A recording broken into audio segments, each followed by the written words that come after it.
Welcome back to the St. Petersburg Science Festival 2021 School Day. I'm Kara Doran. I'll be your host for this session where we are joined by Lindsay Hill and Molly Cairns from NASA's Glenn Research Center.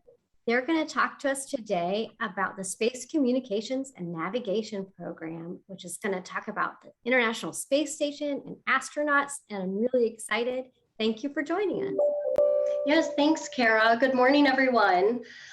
As Kara mentioned, my name is Lindsay Hill, and we're from the Space Communications and Navigation Program at NASA Glenn Research Center in Cleveland, Ohio.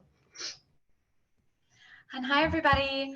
My name is Molly Cairns, and I work on digital media at Glenn Research Center, and I help out with our internship project that we help every summer. So Lindsay mentioned that we're from NASA Glenn Research Center in Cleveland, Ohio. But did you guys know that there are actually 10 centers located across the United States? The closest NASA center to St. Petersburg is the Kennedy Space Center, which is located on Merritt Island, all the way on the other side of Florida. Okay, we're going to just jump right into it. The International Space Station is a large spacecraft that orbits around the Earth and provides a great view of our atmosphere. It serves as a home to American, European, and Japanese astronauts and Russian cosmonauts, which is a Russian astronaut, and is also a unique science laboratory. I want you to think for a moment. Why is it important to have a science laboratory in space? Well, people have lived in space every day since the year 2000, and the space station's labs are where crew members do research that couldn't be done here on Earth. And scientists study what happens to people when they live in space and have learned how to keep spacecraft working for a long time. And these lessons will be important in the future when we send humans deeper into space. Wow, so the International Space Station orbits the Earth at a distance of 250 miles above the Earth's surface. And we call this number its altitude. And it travels at a speed of 17,500 miles per hour. So let's compare those numbers really quick to an airplane. Planes actually fly at an altitude of 7 miles above the Earth and at speeds of around 500 miles per hour. So the space station travels at much higher altitude and at much faster speeds than an airplane. The space station completely orbits the Earth once every 90 minutes. So that's around 16 orbits every day, giving the crew 16 sunrises and 16 sunsets to see every 24 hours. So that's a really cool view. Right now, there are 7 astronauts living on board the space station that make up the crew Expedition 65. An expedition is what we call a group of people that are traveling on a journey for a purpose. So each group of astronauts that lives on board the space station has their own expedition number. Expedition 65 is currently made up of 3 American astronauts, 2 Russian cosmonauts, 1 astronaut from the European Space Agency, and 1 astronaut from Japan Space Agency called JAXA. The expedition began in April and it will end in a few days, starting Expedition 66. Okay, so the astronauts' daily schedules are planned down to the minute, and many experiments are done on the space station. So during this expedition, Expedition 65, crew members focused their research on biology, earth science, human research, physical sciences, and technology development, providing the foundation for continuing human spaceflight beyond low Earth orbit to the moon and Mars. There's even a space garden on the space station called the Vegetable Production System, which is known as VEGGIE. Its purpose is to help NASA study plant growth and microgravity while adding fresh food to the astronauts' diet and their overall health. I have a question for you guys. Did any of you guys know that if you look up at the night sky at the right time, you can actually see the International Space Station flying overhead? It looks like a tiny bright dot moving quickly across the night sky. If you guys are interested, you can find out exactly what time the International Space Station will be visible flying overhead in your area if you go online to spotthestation.nasa.gov. You can see on the screen what the webpage would look like, and here are some of the upcoming opportunities to actually see the space station if you're living in St. Petersburg, Florida. Wow, that's really cool. It looks like there's an opportunity tomorrow. now I'd like you to think about the moon. So the surface of the moon is home to mountains, huge craters, and flat plains called seas made of hardened lava. And at NASA Glenn, where we work in Cleveland, Ohio, there's a laboratory called the Simulated Lunar Operations Laboratory, which we just call the SLOPE Lab. It's an indoor lab which is designed to be like the moon's surface. It has large bins of soil to test rovers. And rovers are vehicles that explore the surface of the moon and other planets. You can see that here on the screen.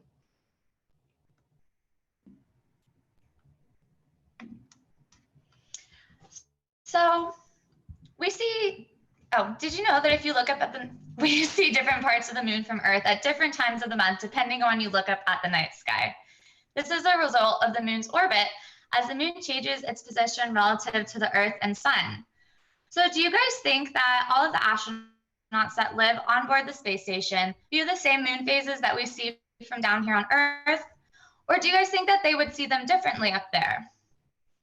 From their view on the space station, which orbits close to the Earth, which we call low Earth orbit, the astronauts actually do see the same moon phases that we see here on Earth. Is that what you guys expected, or does that kind of surprise you?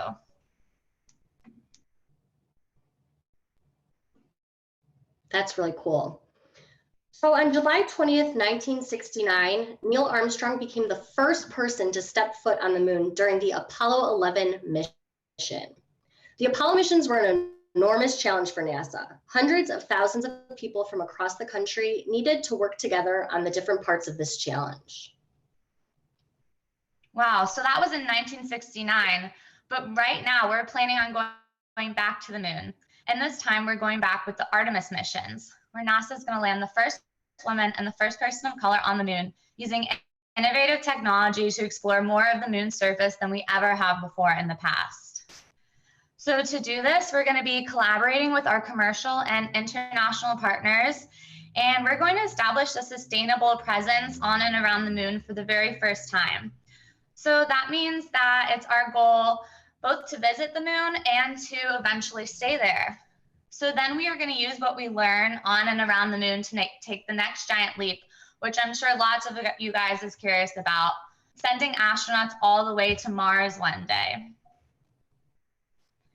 So fun fact, Artemis was actually the twin sister of Apollo and the goddess of the moon in Greek mythology. And that's why we're calling these new lunar missions the Artemis missions. Now, we are actually going to turn on a short video that explains the differences between the past Apollo and the future Artemis missions and everything that's involved in traveling back to the moon. So make sure that you guys pay really close attention, and the video is going to start in just a moment.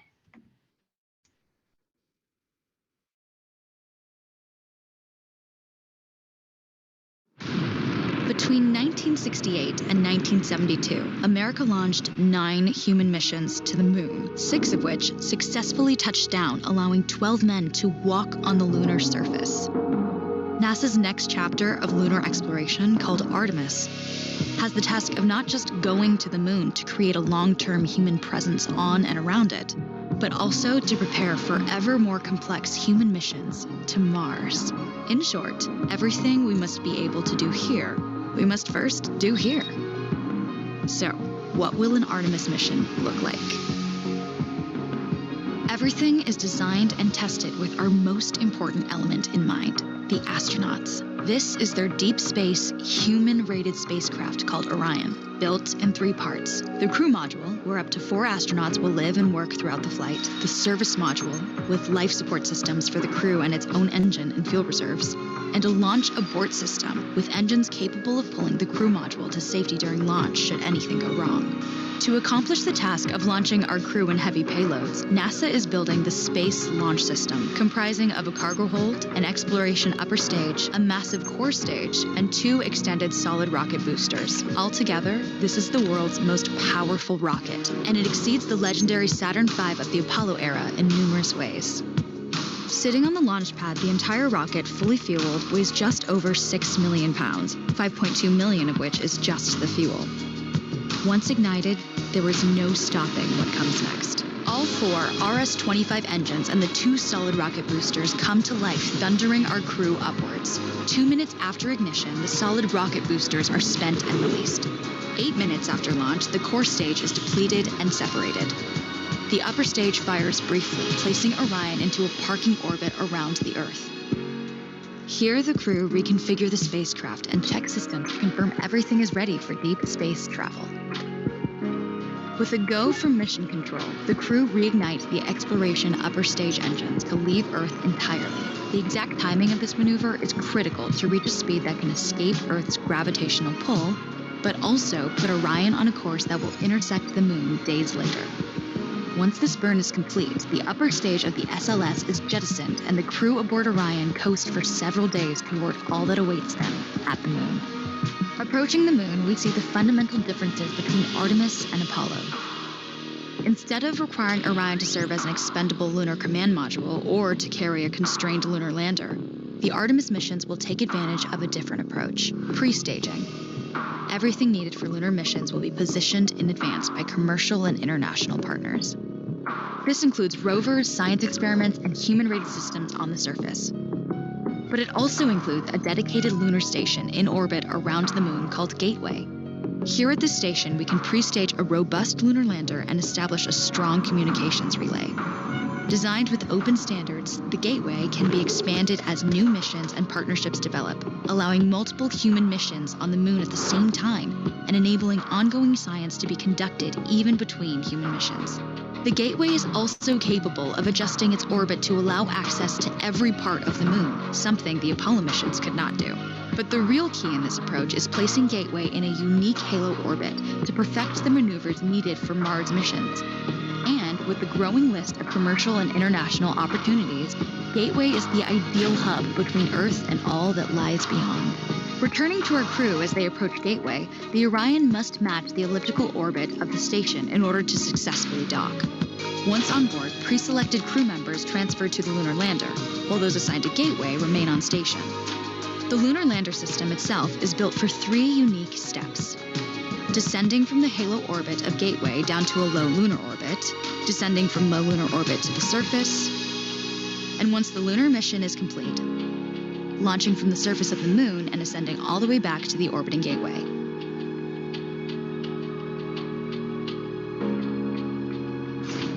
Once back aboard the Orion spacecraft and undocked from Gateway, the crew fire their engine once to break out of the halo orbit and once again to sling the spacecraft around the Moon, placing it on a multi-day trajectory back towards Earth. As they near the end of this journey, the service module is released and the crew module is oriented heat shield first. Entering Earth's atmosphere at 25,000 miles per hour, the friction of air slows Orion considerably, while also subjecting it to temperatures of 5,000 degrees. With the Orion now at just 300 miles per hour, a series of parachutes uniquely tested and produced for this moment deploy, decelerating the craft to just 20 miles per hour for splashdown. With each successful mission, Artemis ushers in the next wave of men and women to explore our Moon and prove that together we are ready to go beyond.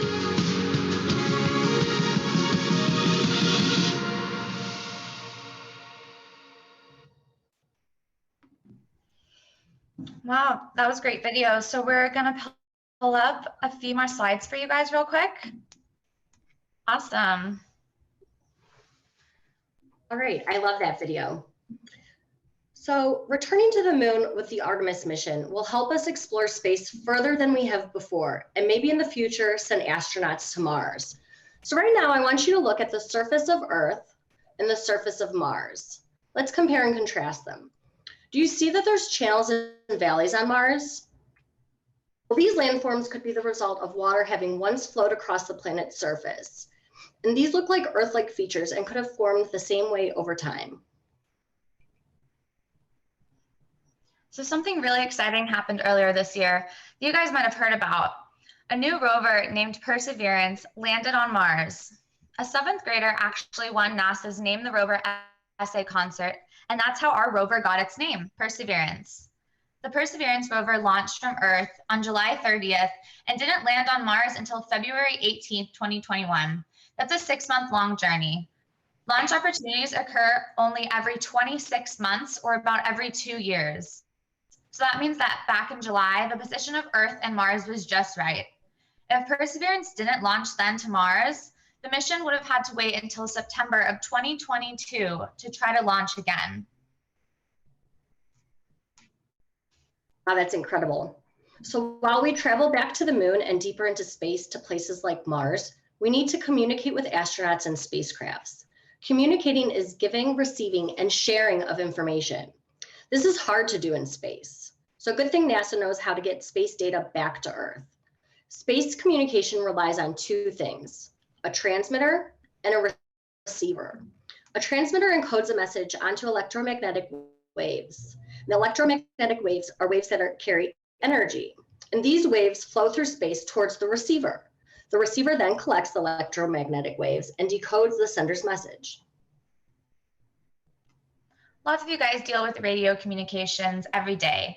Just think about your house or school and the Wi-Fi router and devices being used to watch this presentation right now remotely. Each device receives signals from the router, which transmit data from the internet. Communicating with space resembles wireless communications in the home or at school, only on a much larger scale and at much longer distances, as you guys can all imagine. So communicating from space involves more than just pointing a spacecraft's antenna at Earth. The Perseverance rover relies on what we call the Mars Relay Network orbiters to keep in touch with engineers here on Earth. Like in a relay race where runners pass the baton to the next runner to run the next part of the race, the relay orbiters work in the same way to transfer data. So as the orbiters circle Mars, they can talk to the rover when they fly over it and relay messages back home. So this animation shows the current location and communication activity of all operating landers, rovers, and orbiters at Mars that transmit data to Earth via NASA's Mars Relay Network. So the Perseverance rover actually transmits images and other data to the Mars Relay Network, which beams the information down to Earth through the Deep Space Network antennas. The Deep Space Network, or DSN, is a group of antennas located around the globe that provide communication links between spacecrafts and their mission teams down on Earth. So the Deep Space Network is actually made up of 3 deep space communication locations, placed equally distanced around the world. There's one in California's Mojave Desert, one near Madrid in Spain, and one near Canberra in Australia. This strategic placement around the globe allows us to communicate with distant spacecrafts in deep space at all times, even as the Earth rotates on its own axis. That was a lot of information. That's a lot of information. So we hope you really enjoyed the presentation. Are there any questions regarding the topics we just discussed? We've got a lot of questions for you, so I'm glad we have some time to answer them. Okay, here's the first one, which a lot of students are asking this one from Midtown Academy. When are humans going to go to Mars? That's a great question. As we discussed in our presentation, Artemis right now is the focus, and it's going to be a stepping stone to help learn information and build resources to help continue our journey to Mars. So we have no definite date. We want to return to the moon by 2024, and then from there we're going to work on jumping and the next giant leap on the way to Mars. Very cool. Very cool. 2024 is not that far away. No, it's not. Here's another question from Midtown Academy. How many animals have gone into space? That's a great question. And I don't know the answer to that. I'm curious myself now that you asked. Molly, do you know? Yes. You know, I don't. I know that NASA is not currently sending animals up to space, but I'm sure that if you guys go with an adult online, we have some great articles on nasa.gov about all past occurrences in space history. Speaking of space history, we have another question from Midtown Academy. When was this International Space Station built? So assembling the International Space Station started in the 90s, but as stated in the presentation, astronauts didn't live on it until the year 2000. A lot of countries had to work together to build pieces and parts that made the International Space Station. So that's really cool. Great question. Yeah, that's a really great question. So it actually took around 10 years and 30 missions to assemble the entire space station. And it was a combined effort between 5 space agencies and 15 different countries. So that really shows, the importance of teamwork. That's really so true. When we all work together, we achieve more. Let's see, got another question, also from Midtown Academy. Has the space station ever run out of fuel or had trouble fueling the rockets that come up there?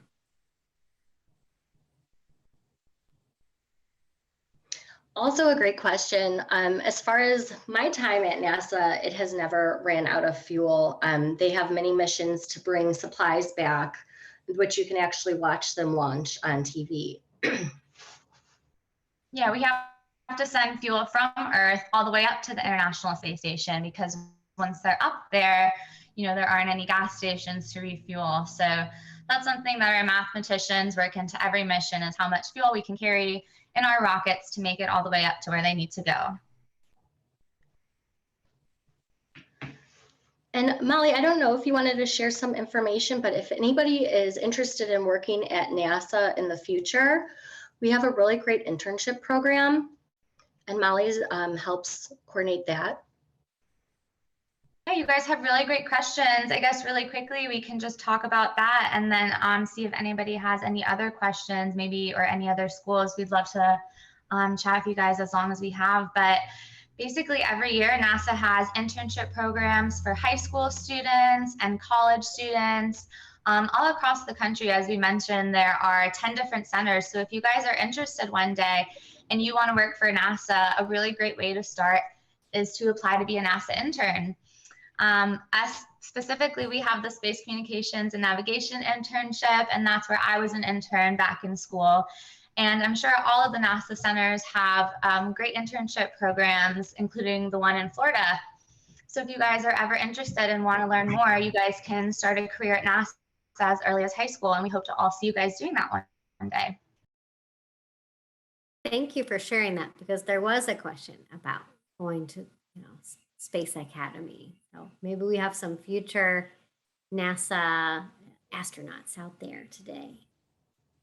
Okay, I've got another question. A couple of students from Midtown Academy want to know sort of what's the furthest into space NASA has ever gone? Yeah, that's a really great question. I can tell you guys that the Voyager 1 spacecraft, which was launched in 1977, is the farthest out that NASA has been able to send a spacecraft so far. And at last check-in, it was said to be around 14 billion miles away from Earth. So NASA has been able to send some devices pretty deep into the solar system. And we're going to continue to work on that going forward. And all of that sends its data and communications through the Deep Space Network, which you guys all learned about earlier. Great question. So cool. Space is really inspiring. We had a lot of wonderful questions. Oh, there was a question, and you sort of touched on this. I think this could probably be our last question about who decides to name the missions. And you did say that in one case, a student got to name the Mars rover. So what about the other mission? Yeah, definitely. There was a contest where a student was able to name the rover. But like Miss Molly mentioned, a lot of the missions are named after Greek and Roman mythology. So as is with Artemis, the sister of Apollo, those were both in Greek mythology. They take a lot of names from there.